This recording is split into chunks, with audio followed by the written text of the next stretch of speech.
Nanawagan naman ang isang barbero sa publiko na mag-donate ng ginupit na buhok para makatulong sa paglilinis sa oil spill sa Bataan at kalapit lugar. Yan ang ulat ni Benji Dorango. Ngayong araw, hindi lang paggugupit ng buhok ang gagawin ng barberong si Michael. May misyon siya ngayon para sa mga kababayan niya sa Bulacan.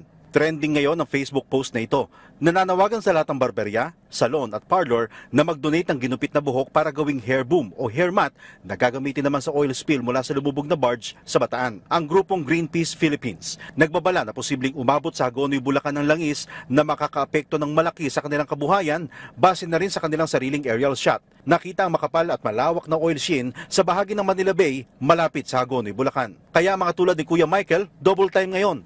Para sa makatulong sa langis para mano sa dagat, di ba? Dahil nagano nga yung kasi nakakapanood ako lagi.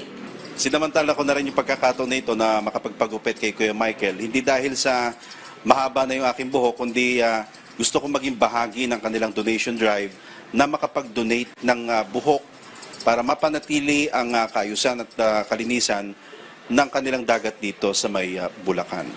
So ito na yun. Malaki ang ambag ng pangingisda sa ekonomiya ng Bulacan na kailangan talagang proteksyonan. Noong isang araw, nagpaalala na ang provincial government ng Bulacan sa mga nagmamayari ng fish pen. Samsamin na ng maaga ang mga isdang pwede nang mapakinabangan. Anihin na yung mga isda nila nasa Bulacan na po pwede nang anihin para mapakinabangan at huwag na natin hintayin pa na dumating sa atin itong oil na ito. Ngayon pa lang bumabangon ang Bulacan matapos humupa ang lampas taong baha. Dito sa May Kawayan, nakapila pa rin ang mga tao sa relief goods. Kailangan po natin ng preventive measure, kailangan natin ng anticipation, and kailangan natin ng abrupt action. Mahirap naman yung nandyan na sa Kategagalaw.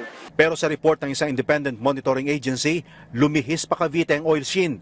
Maganda para sa Bulacan, pero sakit ang ulo sa kalapit na probinsya. Nagpapasalamat siya sa mga tulad ni Michael na handang tumayo sa kapakanan ng probinsya. Pero nabiglaman daw sila sa epekto ni Karina at ng habagat nung nakaraang linggo. Hindi naman sila papadaig ngayon. Sabi ni Michael, hindi ito kwentong barbero. At ang mga buhok na ito ang magiging ambag nila para labanan ang nakaambang panibagong peligro. Mula dito sa Bulacan, Benji Durango para sa Pambansang TV sa Bagong Pilipinas.